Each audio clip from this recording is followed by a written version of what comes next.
Hello students, आप देख रहे हैं एनवाई क्लासेस और मैं हूं आपकी साइंस टीचर नीतू यादव। देखिए, अभी तक हमने पार्ट 1 और पार्ट 2 और फर्स्ट चैप्टर कर लिया है। आई नो मेरा वीडियो थोड़ा लेट है, but because of my health मैंने ये बना नहीं पाया। तो आज हम स्टार्ट करते हैं from saprotrophs. Okay, so what are saprotrophs? You might have seen packet of mushrooms sold in vegetables. आपने देखा होगा कई बार वेजिटेबल की शॉप पर आपको पैकेट्स ऑफ मशरूम मिलते हैं। देखा है आपने, वो पैकेट में बंद रहते हैं पॉलीथिन में, ठीक है, महंगे भी मिलते हैं। You may also have seen fluffy umbrella-like patches growing in moist soil or rotting wood during the rainy season. और आपने जब बरसातों का मौसम होता है बेटा, तो जैसे छत पे आपकी कोई प्लाईवुड लकड़ी पुरानी पड़ी रहती है या कोई भी वुड पड़ी रहती है, तो आप देखते हैं उस पर छोटे छोटे मशरूम उगाते हैं। क्या आपने देखा है बच्चों? Let us find out what type of nutrients they need to survive and from where they get them. तो अब हम इसमें ये देखेंगे कि ये मशरूम किस टाइप का न्यूट्रिशन होल्ड करते हैं, ठीक है। आपको याद होगा न्यूट्रिशन हमने देखा था दो तरीके के होते हैं, कौन से? ऑटोट्रॉफिक और heterotrophic. Also we have learned about parasite, अमरबेल का एग्जाम्पल आपको याद होगा। अब हम बात कर रहे हैं सेप्रोट्रॉप्स की, ठीक है। ये देखिए, ये डायग्राम आपको दिख रहा है बच्चों, ये बिल्कुल छोटे छोटे मशरूम टाइप के दिख रहे हैं, इनके बारे में बात हो रही है। ये किस टाइप का न्यूट्रिशन फॉलो करते हैं। Boojho wants to know how these organism acquire nutrients and वही क्वेश्चन बूजू पूछ रहा है जो आगे लिखा हुआ था बुक में, कि किस टाइप का न्यूट्रिशन ये होल्ड करते हैं। एक्टिविटी देख लीजिए, एक ब्रेड ले लीजिए, मॉइस्चर, ये हमने एक्टिविटी समझ ली थी। आपने एक ब्रेड ले लिया या फिर आप कोई रोटी ले लीजिए, उसको एक टिफ़िन में बंद कर दीजिए और 2-3 दिन तक बस एक बार खोलिए, थोड़ा सा पानी छिड़किए और फिर बंद कर दीजिए। आप देखेंगे 3-4 दिन बाद उसमें वाइट कलर का एक टाइप की फफूंद, हिंदी में बोलते हैं उसको, एक टाइप का फंगस उस पर लग जाती है, ठीक है स्टूडेंट्स। देखिए, इसमें डायग्राम भी दिया हुआ है, आप देख पा रहे हैं स्टूडेंट्स? ये वाला डायग्राम इस टाइप से ग्रीन सा दिख रहा है, वाइट ग्रीन कलर का पैचेस आपको दिखने लगते हैं। These organism are called fungi. इन ऑर्गेनिज्म को हम क्या कहते हैं? फंगाई कहते हैं। ये जो दिख रहा है आपको फंगस, हिंदी में fungus. They have a different mode of nutrition. They absorb the nutrients from the bread. This mode of nutrition, which organism take in nutrients from dead and decaying matter, is known as saprotrophic nutrition. तो बेटा ये आप observe कर लीजिए, they absorb the nutrition from bread. This mode of nutrition, देखिए ऐसा mode of nutrition जिसमें खाना किससे खा रहे हैं? डेड से और डिकेइंग, सड़े गले खाने से अपनी दिनचर्या जो चला रहे हैं, अपना लाइफ जो चला रहे हैं, उनको हम सेप्रोफिटिक न्यूट्रिशन की कैटेगरी में डालते हैं। और ऐसे ऑर्गेनिज्म जो सेप्रोट्रॉफिक मोड ऑफ न्यूट्रिशन करते हैं उन्हें बोलते हैं सेप्रोफाइट्स। तो हमने 2 एग्जाम्पल देख लिए सेप्रोफाइट्स के, एक तो मशरूम देख लिया, एक ब्रेड पे लगा हुआ फंगस देख लिया। दोनों ही सेप्रोफाइट्स हैं। जो लकड़ी ऊपर पड़ी हुई है, सड़ रही है, पानी में गल रही है, उस पे मशरूम उगाते हैं, है ना। तो इसीलिए हम उन्हें किस कैटेगरी में डालते हैं? सेप्रोट्रॉप्स की। Fungi also grow on pickles, leather clothes and other article that are left in hot humid weather for long time during rainy season. तो आपने देखा है ये जो फंगस होती है, ये ज़्यादातर पुराने कपड़ों पे भी, ऊपर अगर छत पे पड़े हों, लेदर पे भी, पिकल से, अचार पे भी बहुत जल्दी पड़ जाता है। कब? बरसातों के मौसम में। ह्यूमिड वेदर मतलब ऐसा वेदर जिसमें बहुत ज़्यादा उमस हो, पानी की मात्रा ज़्यादा हो हवा में, ठीक है। During the rainy season they spoil many things. और रेनी सीजन में खासकर फंगस और मशरूम कहीं भी उगाते हैं और ये बहुत डिस्ट्रॉय करते हैं, सामान को ख़राब करते हैं। Ask your parents about the menace of fungi in your house. आप अपनी मम्मी से पूछ सकते हैं, पापा से पूछ सकते हैं कि अचार में कितना ज़्यादा फंगस का इफेक्ट आता है। और भी चीज़ों में, बहुत पुरानी कोई चीज़ होती है उसमें भी फंगस लग जाती है। The fungal spores are generally present in air when they land on. तो ज़्यादातर जो फंगस के जो कीटाणु हैं, जो छोटे माइक्रो ऑर्गेनिज्म हैं, वो क्या हवा में रहते हैं और वाटर में रहते हैं खासकर। तो पानी से, जैसे ही पानी से कांटेक्ट मिलता है वो बढ़ जाते हैं और वो खाना ख़राब करने लगते हैं। Buju says once his grandfather told him that wheat field was spoiled by fungus. एक बार बुजू कह रहा है, एक बार उसके दादाजी ने बोला कि हमारी जो गेहूं की फसल है उसमें फंगस लग गई है, ठीक है, इसकी वजह से वो ख़राब हो गई है, ये एक तरीके की बीमारी है. Piley told him that many fungi like yeast and mushrooms are useful, but some fungi like causes disease in plants and animals. बेटा ये बहुत इंपॉर्टेंट लिखा हुआ है, ये जो पैराग्राफ है ये इंपॉर्टेंट है. कुछ तो फंगाई हमारे लिए अच्छे हैं, जैसे मशरूम हम खाने में इस्तेमाल कर रहे हैं, बहुत ज़्यादा प्रोटीन होता है मशरूम में, ठीक है, और कुछ तो हमारे लिए बहुत ख़राब है, ठीक है. ईस्ट और मशरूम दोनों ही हमारे लिए अच्छे हैं, क्योंकि ईस्ट ब्रेड में इस्तेमाल होता है, खाने कई सारे खाने के प्रोडक्ट में इस्तेमाल होता है, ब्रेड बनाने में भी इस्तेमाल होता है, ठीक है. और जो मशरूम है वो खाने में इस्तेमाल होता है. बाकी कई सारे फंगस हैं जो हमें बीमारी फैलाते हैं, ठीक है. पिकल्स पे लग जाएंगे तो थोड़े दिन बाद आप उसे खाएंगे तो आप बीमार हो जाएंगे. Okay students. Wet and warm things, they germinate and grow. Now can you figure out how we can protect our things from getting spoiled? अब आपको समझ में आया कि हमें पानी के कांटेक्ट से दूर रखना है, मतलब हमें एयर टाइट कंटेनर्स में यानी एयर टाइट डब्बों में अपनी चीज़ें रखनी चाहिए. Some organisms live together and share both shelter and nutrients. This relationship is known as symbiosis. देखिए कुछ ऑर्गेनिज्म है वो साथ साथ रहते हैं, ठीक है, एक दूसरे को शेल्टर देता है, मतलब एक उसको रहने की जगह देता है तो दूसरा उसे खाना प्रोवाइड करता है. इस प्रोसेस को बोलते हैं सिम्बायोसिस. ये कहाँ होती है? ये फंगाई में होती है बेटा. ये कुछ फंगाइस ऐसी होती हैं जो कि पेड़ों की जड़ों में रहने लगती हैं, ओके, और पेड़ों की जड़ों से वो न्यूट्रिशन लेती हैं, शेल्टर लेती हैं, और ये इस तरीके की फंगाई क्या करती है? नाइट्रोजन फिक्स करती हैं बेटा. नाइट्रोजन हवा में गैस के रूप में है, लेकिन प्लांट्स को चाहिए, तो कैसे मिलती है? इन्हीं कीड़ों की मदद से मिलती है, इन्हीं माइक्रो ऑर्गेनिज्म की मदद से मिलती है. ओके स्टूडेंट, ठीक है. The plants provide nutrients to the fungus and in return the fungus provide water and certain nutrients. तो फंगस पानी को फिक्स करने में और नाइट्रोजन को फिक्स करने में हेल्प करता है, ठीक है, और जो कि प्लांट्स उसे ले लेता है, तो दोनों एक दूसरे की मदद कर रहे हैं. In organism called lichens, chlorophyll containing partner which is alga and a fungus live together. The fungus provides shelter, water and minerals to alga. In return the alga prepares and provide food to the fungus. तो lichens जो होते हैं इस तरीके के organism क्या करते हैं? ये lichens जो होते हैं बच्चे, ये ना एक तरीके का पार्टनरशिप निभाते हैं. कैसी पार्टनरशिप? एक के पास क्लोरोफिल होती है, जैसे कि एल्गा मतलब एल्गाए का प्लूरल है. एल्गाए को क्या बोलते हैं हम हिंदी में? हाँ, एल्गाए को हम बोलते हैं बच्चों ये क्या, काई लग जाती है ना, आपने देखा होगा नदियों के आसपास हरी हरी काई जम जाती है, पानी पे भी जम जाती है, और जो अपनी टंकी रखी होती है उसके आसपास भी स्लिपरी जगह हो जाती है बहुत, है ना, काई होती है. तो वो भी क्या बोलते हैं, एक एग्जाम्पल है इस पार्टनरशिप का. इसमें फंगस उसको हेल्प करता है और एल्गा फंगस को हेल्प करता है.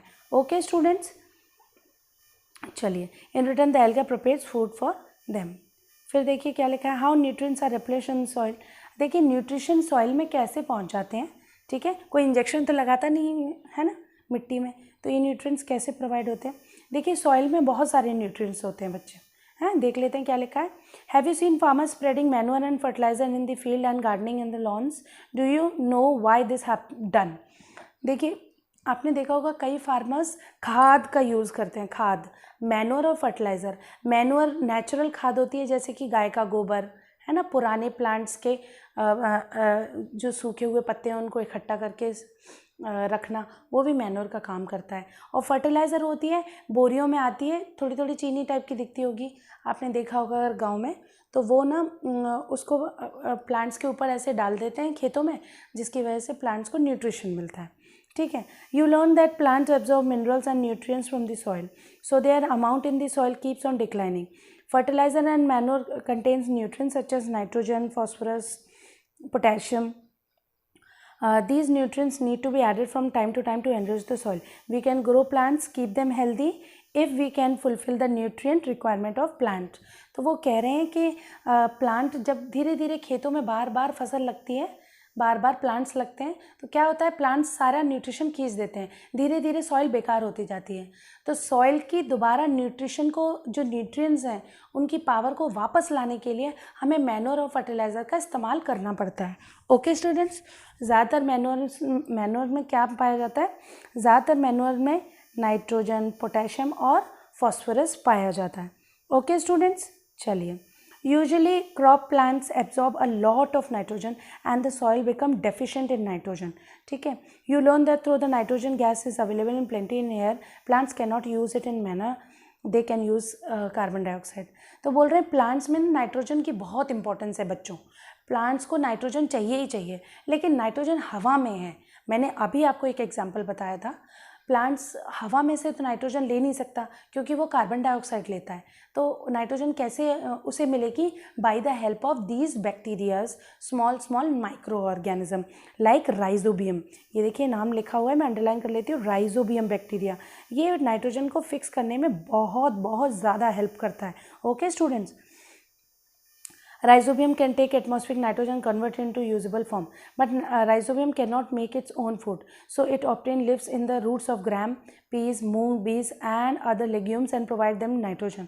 तो देखिए नाइट्रोजन फिक्स करने में हेल्प करता है, वो नाइट्रोजन को प्लांट्स को प्रोवाइड करता है, और प्लांट्स बदले में क्या करते हैं, प्लांट्स की रूट्स में ये रहता है तो प्लांट्स बदले में उसे न्यूट्रिशन देते हैं। ओके स्टूडेंट्स, तो प्लांट्स का न्यूट्रिशन ये पूरा जो भी प्लांट्स की जड़ों में ये धीरे धीरे उसका न्यूट्रिशन लेते हैं और प्लांट्स की जड़ों को खाते रहते हैं, और बदले में प्लांट्स को क्या मिलता है, नाइट्रोजन मिलता है। ओके स्टूडेंट्स, तो दोनों एक दूसरे के साथ हेल्प कर रहे हैं।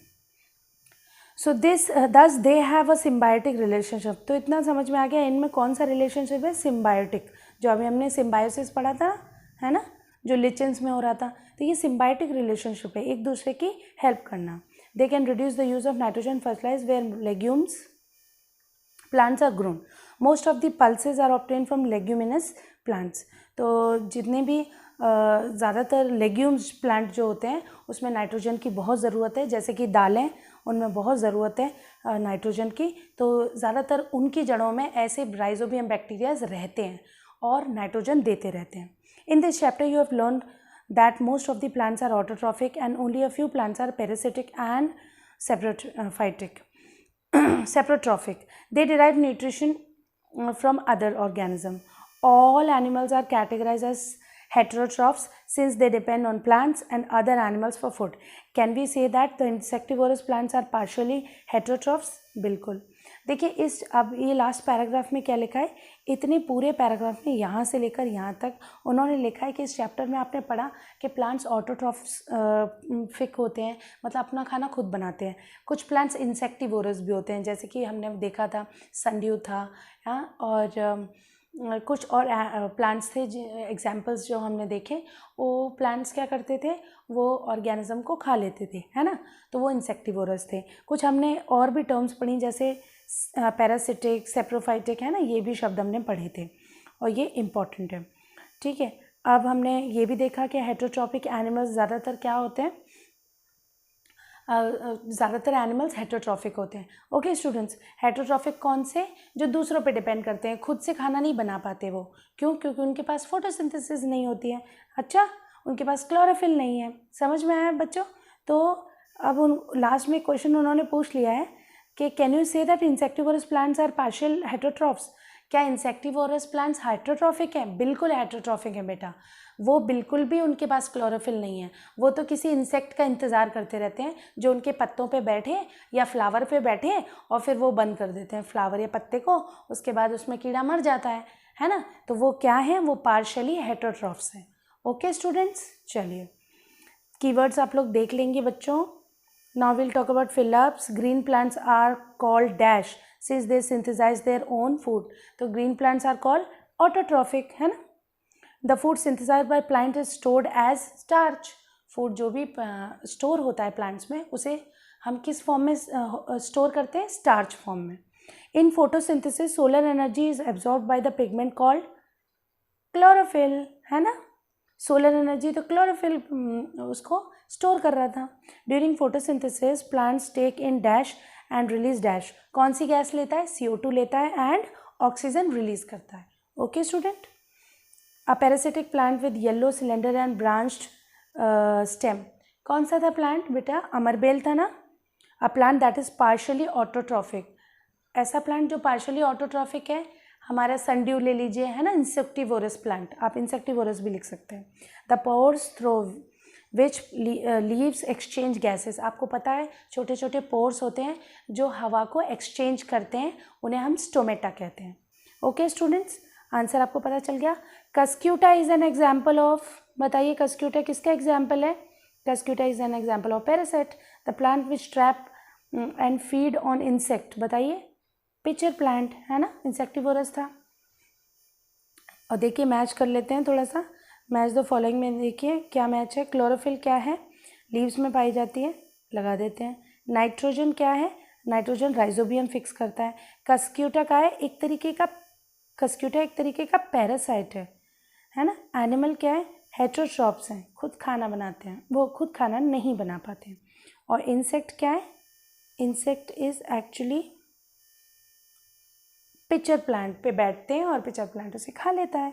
ओके स्टूडेंट्स, चलिए true false, carbon dioxide release during photosynthesis, बताइए release during photosynthesis, no false है ये, कार्बन डाइऑक्साइड नहीं रिलीज होती है बेटा, ऑक्सीजन रिलीज होती है। Okay, plants which synthesize their food are called saprotrophs, no, the answer is false. The product of photosynthesis is not a protein, बताइए, ये तो फॉल्स है, प्रोटीन होता है ना प्रोडक्ट ऑफ फोटोसिंथेसिस, बिल्कुल होता है।